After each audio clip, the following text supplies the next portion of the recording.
kehati-hatian di dalam melaksanakan ibadah makhluk, misalnya sholat. Nah berarti saya akan fokus ke sholat tuh yang benar, sholat. Syarat rukunnya gimana, sah dan tidaknya gimana, pelajari semua tentang sholat. Dohirnya, lalu batinnya bagaimana, nilai khusyuk, cara khusyuk gimana. Kalau sudah syairil aman berarti sudah bukan dalam hal ibadah saja, tapi berhubungan sosial.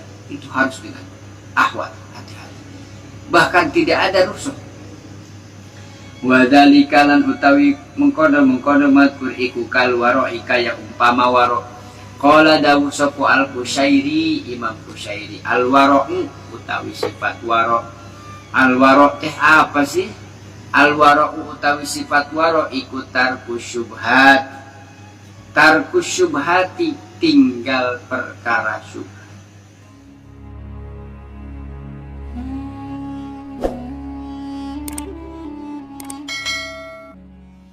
Menghindari, meninggalkan sesuatu yang apa yang telah diharamkan oleh fatwanya para ulama, seperti contohnya riba dan muamalatil fasidah, apapun transaksi yang buruk. Kalau muamalatil fasidah kompleks banyak, riba ini kan jelas spesifik, tinggal mana bagian-bagiannya yang kita pahami dalam bab riba. Yang pertama itu tingkatannya, yang kedua asaniyatu utawi yang kaping dua, kang kaping do. Asaniyatu utawi kang kaping do iku war'us sholihin,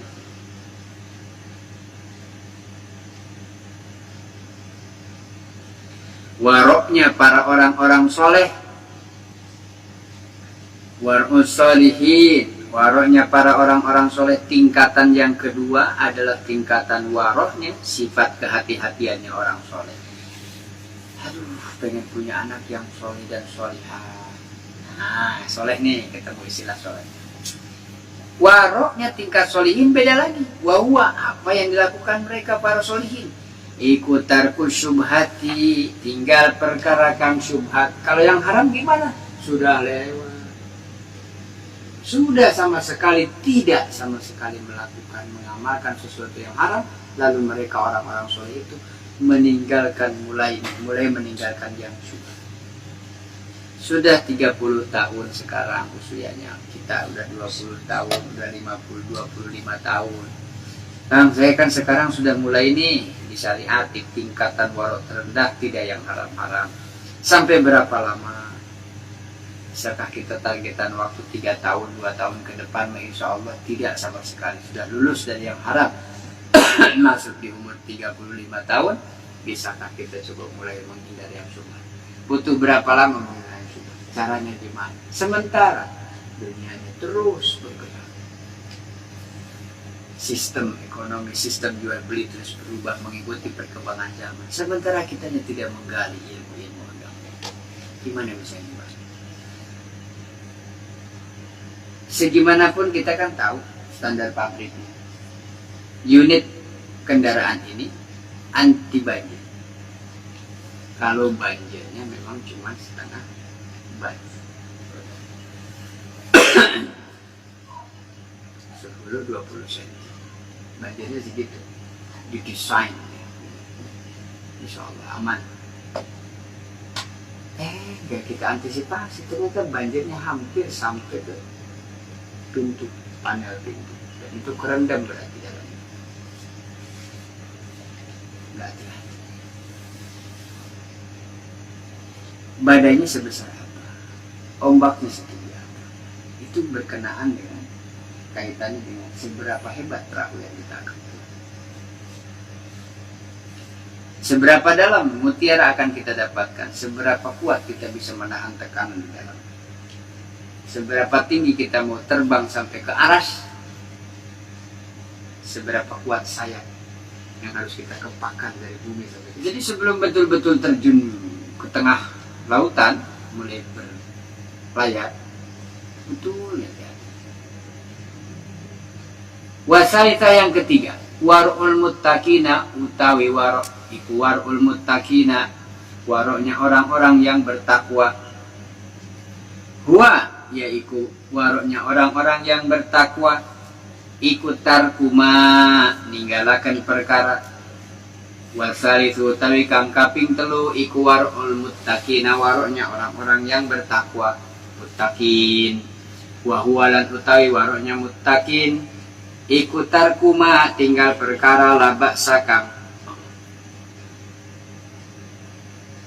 ora bahaya, tidak ada ancaman, tidak ada masalah, tidak ada bahaya. Bihi imma mukhafatan karena wedi khawatir, ma bihi ba'sun mukhafata ma karena kekhawatiran, perkara bihi lawan ma ba'sun apa ba'sun bahaya. Ini naik lagi ke atas tingkatan yang ketiga. Ya, yang ketiga waroknya orang-orang bertakwa, orang-orang muttaqin itu kayak apa waroknya? Meninggalkan sesuatu yang tidak ada bahaya, tidak ada. Tidak bertentangan, tidak. Tapi barangkali khawatir berbahaya, dia tinggalkan.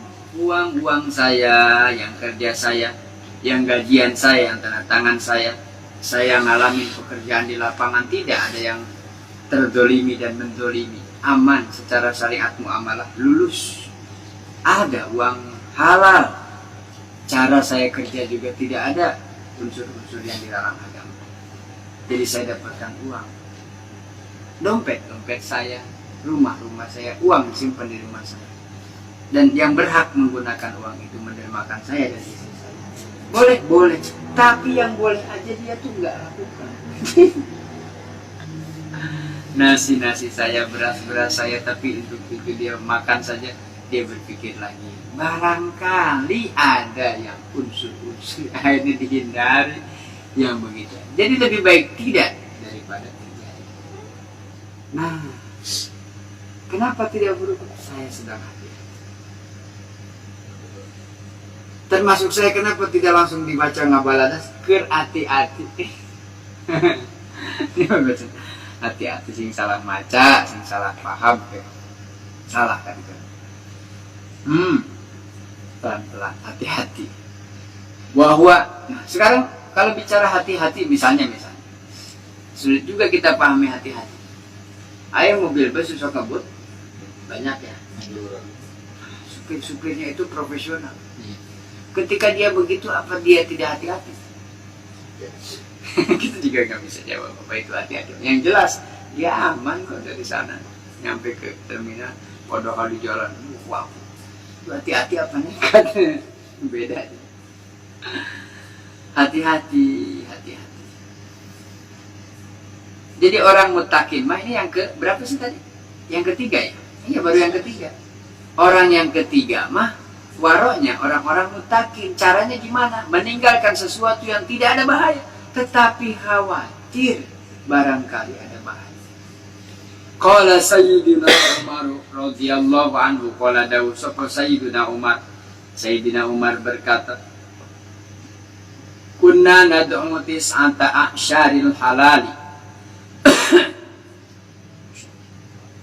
Kunna ana sapa kami nad'u ngundang ngajak tis'ata a'syarin halali mukhafatan annaku afil harami rabi'ah. Kunna nad'u tis'ata a'syarin halal. Kami menimbang-nimbang 9 hal yang halal.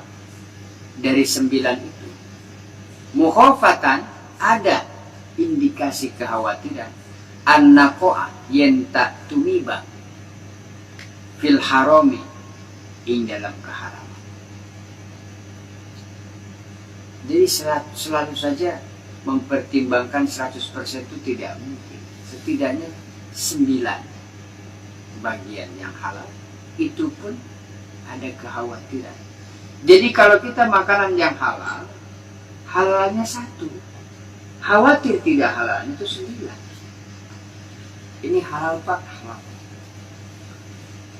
Orang yang waroknya seperti yang ketiga tadi, muttaqin, menganggap, merasa ada kekhawatiran dari 10 nilainya. Kalau dibilang halal 10% atau 100%, 99% ada kekhawatiran sehingga dia tidak ambil.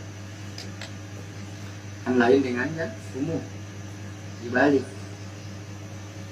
Ya paling sautik cina halal haram lagi. Sautik persen dosa dosa persen nggak ada yang kecil nggak ada yang sama. Ar-rabi'atu utawi yang keempat warok yang keempat ar-rabi'atu utawi warok yang keempat iku warqu siddiqin waronya para siddiqin wa huwalan utawi waronya para siddiqin iku tarkuma ninggalakan perkara huwa yama. Jadi yang keempat ini adalah waronya siddiqin, sama sekali tidak melakukan sesuatu yang akan berakibat apa? Mencela, tercela, rusak, jelek, keji, enggak sama sekali. Apapun. Jadi yang halal sudah, yang haram ditinggalkan, yang syubhat ditinggalkan, yang boleh saja tetapi ada kekhawatiran juga ditinggalkan. Lalu yang keempat ini yang sedikit munfiqu anil afat, sangat amat sulit. Karena menjaganya luar biasa sampai-sampai benar-benar dipastikan terhindar dari sesuatu yang cedera, celah. Tidak ada celah sama sekali. Anil afat. Yuhki din cerita akan Yuhki bercerita anna ukhti Basharil Hafi radhiyallahu anhu ja'at ilal Imam Ahmad. Dan cukup ini sampai sini aja dulu. Hati-hati. Hati-hati. Ini 4 tingkat ini belum dijabarkan satu-satunya kan. Kaitannya disampaikan apa? Kita bisa dengan bahasa lain. Tingkatannya begini. Yang pertama adalah waronya waro yang terendah. Apa namanya yang terendah itu? Waro yang adil. Meninggalkan sesuatu yang diharapkan, yang haram, sesuai berdasarkan kepada fatwanya para ulama seperti ibadah muamalah. Ini yang pertama. Lalu naik lagi adalah waronya orang solihin, meninggalkan yang syubhat. Lalu naik lagi yang ketiga, muttaqin, meninggalkan sesuatu yang boleh tapi ada kekhawatiran, ada madarat atau keburukan di dalamnya, ada bahaya. Sehingga kalau dihitung-hitung 9:1. Kata sahabat Umar. Yang keempat, waronya siddiqin, meninggalkan sesuatu yang nyaris jauh, meninggalkan sesuatu dari yang berakibat rusak, apapun, rusak tangan, rusak. Siddiqin ini siapa ya termasuk di dalam itu? Siddiqin itu para sahabat termasuk Siddiqin. Sehingga salah satu contoh ihtiyatnya sahabat Umar itu Abu Bakar yang setiap waktu, setiap hari muhasabah. Dari ketika mulutnya atau tangannya dianggap kita nggak sudah apa itu sangat luar biasa. Imannya ditimbang iman Abu Bakar itu lebih daripada membandingi imannya orang mukmin sebumi sedunia. Timbang lebih tinggi. Tapi ketika muhasabah, ada menurut diri beliau merasa bahwa ini salah, lalu dicambuk dan ketahuan banyak baret-baret di badan, itu karena ketika dimandikan setelah wafat. Saking hati-hatinya, berpikirnya sudah jauh sampai ke akhir daripada nanti di akhirat. Dicambuk karena tangan salah tadi, melakukan sesuatu yang maksiat, pukul tangan sebelum tidur setiap malam. Jadi nggak aneh kalau ini baru segini sudah kita bayangkan bagaimana kehidupannya para wali yang saling dulu terjadi, para ulama, para ini untuk di tengah kalangan umat menjadi masalah fitnah segala macam. Karena akan dianggap begitu, akan dianggap sudah nggak normal. Ini makanan halal Pak, tapi kenapa khawatir? Ada kekhawatiran dihindari, apalagi yang sudah jelas-jelas. Nah, itu dalam rangka itu berarti kita bisa mengukur diri. Saya termasuk yang mana? Yang adna sudah belum? Yang kemudian solihin sudah belum? Lalu yang ketiganya muttaqin. Lalu yang keempat siddiqin. Jadi ada 3 tingkat, ada 4 tingkat. Dan kita seandainya tidak masuk yang terendah-terendah acan, lalu apa namanya? Yang terendah aja nggak masuk. Kita bisa bayangkan kan? Orang yang masih dalam, siapa saja orang, mudah-mudahan kita tidak. sebagian saudara kita yang masih menempuh jalan kehidupan dengan cara yang haram. Lalu berarti hampir nyaris tidak ada indikasi bahwa itu menjadi orang-orang yang waro. Kok hidup kok ugal-ugalan berarti. Kenapa ugal-ugalan? Jelas kematian itu mengikutinya setiap saat. Lalu dia tidak pernah menolak. Seolah-olah tidak akan mati dan akan hidup selamanya dan bebas dari segala apapun. Atau kok tidak punya perasaan, tidak peka. Kenapa tidak peka? Tidak sadar. Kan gelap hatinya. Nggak ada titik-titik cahaya tauhid, taufik. Sehingga yang haram terus dilakukan, yang menabrak aturan syariat terus dilakukan. Sehingga apa? Dia merasa baik-baik saja. Padahal kematian mengancam, kematian mengikuti. Lalu adab-adab atau balasan daripada perbuatannya sudah mengintai. Lalu bumi juga yang berkata setiap hari, sekarang engkau berjalan di atas punggungku dan besok engkau akan kuhimpun. Cacing mungkin yang kita bunuh ketika sekarang, dia mengatakan bahwa nanti aku yang akan menghabisi. Semuanya mengancam. Kita kok santai-santai. Ya, sudah cukup sampai di sini dulu. Ya. Hati-hati. Satu, kehati-hatian karena ini menjadi pelajaran berharga. Yang kedua, tidak bisa kita kemudian cepat menyimpulkan bahwa saya sudah masuk di sini, di sana, di sini. Yang paling penting buat kita adalah apa itu? Run away. Jalankan. Lari di jalan yang benar. Nanti apakah saya akan sampai di kecepatan berapa? Jangan nafsu. Lihat. Posisinya di bahu kanan, kiri apa? Tengah. Kondisi jalan macet apa enggak? Cuacanya bagus apa? Tapi ini kan mobil sport. Iya, mobilnya masuk. Tapi nggak sedikit mobil sport yang kecelakaan karena cuma masalah human error. Pesawat ini hebat, Boeing sekian. 10 kali lipat jet tenaganya. Ya, tapi badai sedang besar. Cuaca tidak menentu. Resiko sudah terindikasi. Lebih baik sabar. Termasuk sabar dalam hal apa? Kita belum masuk ke yang satu-satu acan. Sabar. Sabarnya itu jangan pasrah terus putus asa, tetapi berjalan. Just do it. Kerjakan saja apa yang sudah kita bisa sekarang. Jangan merasa berlebihan. Ya Allah, saya sia-sia sholat tapi makan masih ada yang subhat, masih adanya tutup mata. Sikut sana, sikut sini. Punya rekening bank ya, Bang Malik ya. Ribanya luar biasa. Seperti bersetubuh dengan ibukan. Itu dari mana motor kredit? Udah mau motor kredit. Uang kerja di bank pakai rekening. Insya Allah, itu kumaha dinarakan aja. Gitu ya. Ya sudah. Selagi masih kita menyadari bahwa Allah punya rahmat yang besar, kita tidak melakukan dosa secara sengaja dan selalu beristighfar, mudah-mudahan Allah berikan kemudahan menuju jalan thariqah yang benar. Wallahu a'lam. Al-Fatihah. A'udzubillahi minasyaitonir rajim. Ar-Rahman.